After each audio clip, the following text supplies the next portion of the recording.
Hello my dear students, and I welcome back you again to the chemical kinetics chapter. So today we will study what is the effect of temperature on the rate of a reaction. We have already studied what is the effect of radiations on the rate of reaction, and we have studied what is the effect of concentration on the rate of reaction, what is the effect of surface area of the reactant on the rate of reaction. Okay, what is the nature, depending on the nature of reactant, how the rate of the reaction is affected. Okay, so the next, that is how does temperature will affect the rate of reaction.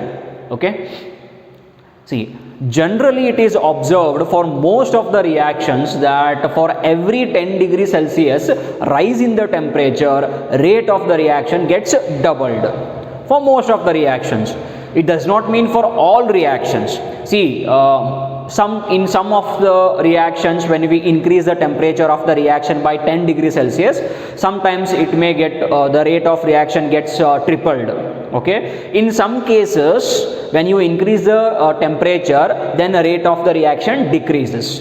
So these two things are very rarely observed, but for most of the reactions, when we increase the temperature by 10 degrees Celsius, the rate of the reaction gets doubled. Okay, so this is the effect of temperature on the rate of reaction. Okay students, then the ratio of specific rate constants of a reaction differing by 10 degrees Celsius is called as a temperature coefficient, and the temperature coefficient is denoted by the symbol mu. Okay, what is the temperature coefficient, student? Temperature coefficient mu is the ratio of rate constant of the same reaction. Take a same reaction. For example, I'll take a reaction wherein A is giving me product. For the same reaction, okay, I have got two rate constants. This K1 is a rate constant for the same reaction at 10 degree lower temperature. Okay, and what is K2? K2 is the rate constant of the same reaction when the temperature is increased by 10 degrees Celsius. Compared to K1, now K2 is taking place at 10 degrees Celsius higher temperature. Okay, so we can write K2 by K1, or we can write that K1 plus 10 degrees Celsius. Okay, the temperature coefficient is the ratio of a specific rate constants of a reaction, of the same reaction differing by 10 degrees Celsius is called as temperature coefficient, and the temperature coefficient is denoted by the symbol mu. Okay, so I hope very simple concept is there. And next, very important question, and many times it is asked for 2 marks or 1 marks, that is, how does increase in the temperature affects the increase affects or increases the rate of a reaction. See, in previous class when we were discussing about the collision theory, there we have discussed 3 energy, that is average energy of reactant molecules. Okay, then activation energy, then we have discussed about threshold energy. Okay, then another important factor is there called as effective collision. So first of all, what is effective collisions? The collisions which will give you product are called as effective collision. Okay, and we know that collision will be effective only when the reactant molecules are having energy equal to threshold energy. Isn't it, students?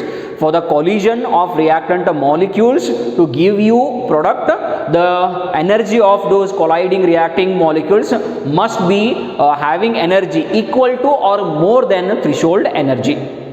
Isn't it? And in previous class also we have seen a graph wherein at a standard temperature and pressure we know that only few of the reactant molecules are having high energy, most of the reactant molecules are having average energy, and very few fraction of the molecules are having lower energy. Okay, now to get the maximum yield, what we have to do, as most of the reactant molecules are having average energy, we have to supply energy energy, so that when we supply the energy, average energy becomes equal to threshold energy. So the extra energy that we are supplying is called as activation energy, isn't it, students?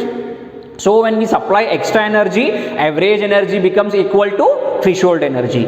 So that extra energy that what we are supplying is nothing but when we increase the temperature. What is the meaning of increase of temperature? Means when we supply the heat to a reaction, so the temperature increases. So here two things matter for us now. One is effective collision and energy of reactant molecules becoming equal to threshold energy. Okay, so now see, when we increase the temperature, or on increasing the temperature, what will happen? Average kinetic energy of the reactant molecules increases.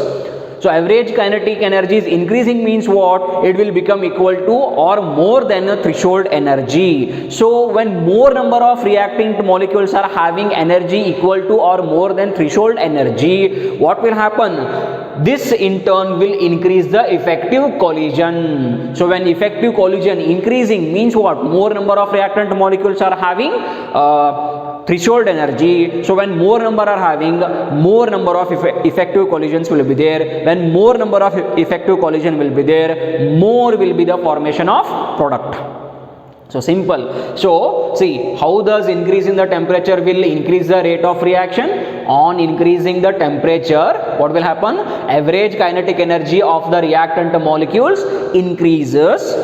This in turn will increase the effective collision, hence rate of reaction increases. So remember, students, so these are the two factors, okay, that you have to mention. Whether for 2 marks or 1 marks, you have to answer it in this way only. That is, on increasing the temperature, average kinetic energy of the reactant molecules increases, which in turn will increase the effective collision, hence rate of reaction increases. Now graphically, how do we represent this? Now remember, graphs will help us understand the theoretical concept practically. Okay, so that's why in most of the physical chemistry chapter you will find graphs. Why we plot graphs, so many graphs in physical chemistry, is that whenever the theoretical concepts are there, to understand it practically, we plot the graphs. Okay, again here we have plotted the graph of a fraction of molecules versus energy. Okay, so see, temperature T1 here, T2 is higher than T1. Okay, so there are two graphs. When the first reaction is carried out at a T1 temperature, we know that T1 temperature is less. Okay, so T2 is more. Okay, so what is first, what at a temperature T1, what is the nature of graph? You can see here. Now more number of molecules, here you can see more number of molecules are having. So till here, sorry, so till here you can see for T1, from this blue, this portion, from this portion till this black portion, more of the reactant molecules are having what? Average energy. So when I increase the temperature by 10 degrees Celsius, that is T2, or I can say T1 plus 10 degrees Celsius, what is happening? See, the graph is shifting on the higher energy side. What's happening? The graph is shifting towards the higher energy side. So when I am saying the graph is shifting on the higher energy side, what it is indicating? Now if you see here, what's happening? The slope, I mean the slope is decreasing. See here, you can understand this, the difference is large now, but what is increasing? Number of reactant molecules having higher energy, which will increase the effective collisions, is more. Now see, both the graphs I have combined here. When I combined both of the graphs, you can clearly see at a T2 temperature, more number of reactant molecules are having high energy, that in turn will increase the effective collision. So this is how on increasing the temperature, average kinetic energy increases to threshold energy, and this will in turn increases the effective collision, therefore rate of the reaction increases. Okay, so this is as per your NCERT, this you have to remember. Okay, next, from competitive examination point of view, you have to remember this also, that so we know that temperature coefficient mu is equal to K2 by K1, or this we can write it as K2 by K1 is equal to mu to the power T2 minus T1 divided by 10, or this we can simply write it as delta T by 10. Okay, now K2 by K1 is equal to, so in to simplify this equation, what I have done simply, I have taken log on this side, so this will become log of K2 by K1. So this will become what? Okay, so delta D by 10 comes below log of mu it will be. Okay, so this log, take it on that side, it will become anti-log of delta T by 10 into log of mu. Okay, so simple things. So we shall see one problem on this. Okay,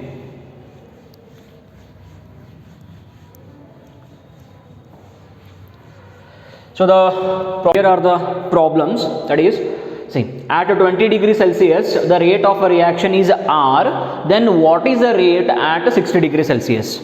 So we know that for every 10 degrees Celsius rise in the temperature for a reaction, rate of the reaction becomes doubled. Okay, so see, so A to B, so then B to C, then D to E, like that I have divided the reaction. See, at 20 degrees Celsius it is R. So when I increase the temperature by 30 degrees Celsius, I mean when I increase the temperature by 10 degrees Celsius, it will become 30 degrees Celsius, then the rate becomes double, so 2R it will become, then from 30 to 40 it will become double of this, it will become 4R, then from 40 to 50 it will become 8R, double of this 8R, then 50 to 60. Again 10 degrees Celsius rise in there, so therefore 8 into 2, that will become 16 times the R. So answer, they might be given you 16R, or they can write you 16 times the R1. I mean, or you can calculate from this method also. That is, we know that mu to the power delta T divided by 10. See, mu is most of the time is a 2, because we know that temperature coefficient, temperature coefficient means rate of the reaction increases double for every 10 degrees Celsius. So this mu I have taken it as 2, because the rate of the reaction is becoming double. So 2 to the power 60 minus 20 divided by 10 is equal to R2 by R1. Here you have to calculate R2 at 60 degrees Celsius, isn't it? And this is R1 is 20 degrees Celsius. So now this on solving, it will become 2 to the power 40 by 10. So 40 by 10 means what? 2 to the power of 4 is equal to R2 by R1. Therefore R2 is equal to 16 times the R1. Okay, so you can choose any one method how to solve that. Next, so here is another, that for a reaction at 40 degrees Celsius, a rate is given as a 2 into 10 to the power minus 3 moles per liter per second. Okay, calculate the rate of the reaction at 70 degrees Celsius, they are asking you. Then again simple, I have used this method, second method I have used. So 2 to the power 70 minus 40 divided by 10 is equal to R2 by R1. Now R1 they have given, that is 2 into 10 to the power minus 3. So on simplification you will get again what? 16 into 10 to the power minus 3. So when the reaction increases from 40 degrees Celsius to 70 degrees Celsius, rate of the reaction becomes 8 times of the initial concentration or initial rate. Okay, yes. So these are the problems that they will be giving you in competitive, or they might even ask you in the board examination. So now we will move on to the next concept called as Arrhenius factor. Okay students, now we will discuss about Arrhenius equation and calculation of activation energy of a reaction. Okay, what is this Arrhenius equation? First let us understand that. See, Arrhenius gave the quantitative relationship between the rate constant of a reaction and temperature. This is very important. What is that? Arrhenius equation, what it tells you? It tells you about the quantitative relationship between rate constant of a reaction and temperature. What do you mean by quantitative relationship? Means quantity means quantitative means quantity wise. Quantity wise means what? See, if I increase the rate constant, if I increase or decrease the temperature, what will happen to rate constant? If I am decreasing the temperature, what will happen to rate constant? Or when I am increasing the temperature, what will happen to rate constant? Okay, this is called as quantitative relationship between rate constant of a reaction and temperature. Okay, so what is that Arrhenius equation? That K is equal to, that is a rate constant is equal to capital A into e to the power minus activation energy divided by RT, where R is the gas constant. Okay. Now from this equation only you can tell, or on simply let us simplify. So this equation 1 is called as Arrhenius equation, where capital A, this is important, where capital A is called as frequency factor or Arrhenius constant. What it is? Capital A, this capital A is called as frequency factor or Arrhenius constant. What do you mean by frequency factor? In the previous class we have discussed about it. What is that? Frequency factor means number of collisions occurring per second per unit volume is called as frequency factor. Now let us simplify this Arrhenius equation. So I will take ln of k is equal to ln of A minus EA upon R, and 1 upon T I am writing separately. All mean the same, that is EA upon RT also same, or EA upon R multiplied by 1 upon T, all the same. Why I am writing 1 upon T separate? Because here, because of this reason, we have to understand the quantitative relationship between rate constant and temperature. Okay, then this is what we get on taking the ln. Then let us convert this into ln into log. When we convert natural logarithm to the logarithmic of to the base 10, we know that it will become 2.303 into log of rate constant equals to, again here also ln is there, this ln when you convert into log it will become as 2.303 into log of A minus EA upon R into 1 upon T. Okay, so take the 2.303 on this side. So what it will become? So log of k is equal to 2.303 log of A divided by 2.303 minus EA upon the 2.303 into R multiplied by 1 upon T. Okay, so these two get cancelled, so the equation will become log of k, or a log of a rate constant of a reaction is equal to log of the frequency factor minus EA upon 2.303 R into 1 upon T. Okay, so from this equation what you can say, the rate constant, that is we can say logarithmic to the base 10 of a rate constant of a reaction and temperature are inversely proportional to each other. Means when you increase the rate of reaction, when you increase the when you increase the temperature, rate constant will become decreasing. I hope you are understanding it. Here log value is there. Okay, smaller value. So 1 upon T is also smaller values will be there. So both are small. Okay. So now calculation of EA. What is this? Calculation of EA. That is how do we calculate the activation energy. Now EA can be calculated in two ways. Activation energy of reaction can be calculated in two ways. One, mathematically we can calculate the activation energy of a reaction mathematically. How do we calculate it? Say here I have taken K1 and K2. Now these rate constant K1 and K2 are for the same reaction, okay, but at two different temperatures. And here T2 is greater than T1. Okay. Then so when subtracting this equation from this equation, what we'll get? So log of K2 minus log of this should be K1 is equal to activation energy divided by 2.303 into 1 upon T1 minus 1 upon T2. Again on simplifying it will become log of K2. Now you know that log of A minus log of B is equal to log of A by B. Okay, so log of K2 by K1 is equal to EA upon 2.303 into R. This on simplification it will become as T2 minus T1 divided by T1 into T2.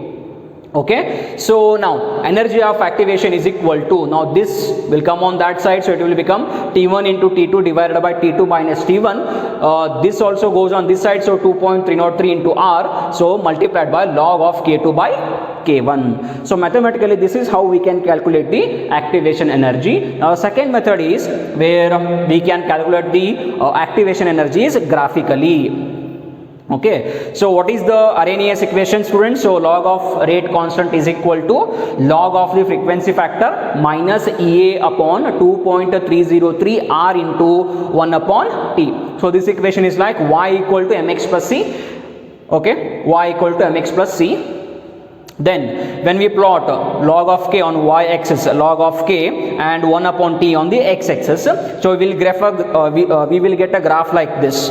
Okay, and this point is called log of a. The intercept is called as log of a. And how do we calculate the activation energy? We will calculate the activation energy by taking the slope of this graph. So slope is equal to minus EA upon 2.303 into R. Okay, therefore EA is equal to, this has to be minus here, minus 2.303 into R into slope. What is the slope here? OA by OB. Okay, so the activation energy of a reaction can be calculated in these two ways. Okay, so this is very important. Most of the time, like your half-life period, many questions will come on the Arrhenius equation and the calculation of the activation energy. Okay, now see, in this chapter so many graphs are coming. Okay, that we started to plot a graph of so many, that I will take on last class for that, and we will discuss about graphical representation of different equations. Okay, so this is, yeah. Students, now we will see some of the important points of Arrhenius equation, because most of the time tricky questions will be coming from half-life period or from Arrhenius equations. So this is our Arrhenius equations. Okay, so here log of k is proportional to 1 upon t. So if I take out log, then it will become rate constant is directly proportional to temperature. Okay, when rate constant is directly proportional to temperature, what does it mean? It means that when you increase the temperature, rate constant or rate of the reaction also increases. This is the first point. Now second point is what? Again I have written the Arrhenius equation. So log of k is equal to log of A. What is A? Frequency factor. So log of frequency factor minus activation energy divided by 2.303 into R and T. Okay, so if I take A on that side, so it will become log of k minus log of A. So when log of A minus log of B, it will be like log A by D. So it will become like log of k by A is equal to EA upon 2.303 into RT. So take the log on this side, so k upon A is equal to anti-log of this. So from this equation what we can say, rate constant of a reaction is inversely proportional to activation energy. Let me brief you what does why rate constant of a reaction is inversely proportional to activation energy. See, yesterday, in the previous class when we were discussing about activation energy, we know that for a reaction when activation energy is large, means we have to supply more amount of energy, then the rate of reaction increases, isn't it? So when activation energy is large, rate of reaction is slow. When activation energy is less, rate of reaction is large. Getting it? Means in the initial state itself, when the reactant molecules are having sufficient energy, then only by supplying a small amount of energy only the rate of reaction increases. If the reactant molecules are having less energy, then we have to supply more amount of energy. So it will take more time to supply more energy, therefore rate of the reaction will be less. Now here, why rate of reaction is directly proportional to the temperature? Because just now only we have studied that on increasing the temperature, what will increase? On increasing the temperature, this frequency factor will increase. When the frequency factor will increase, effective collisions will increase, therefore rate of reaction will also be higher. So these two factors you keep in your mind. Okay, so in coming classes we shall solve some of the numericals on activation energy, and then we will study about the effect of catalyst on the rate of reactions. Okay, thank you students.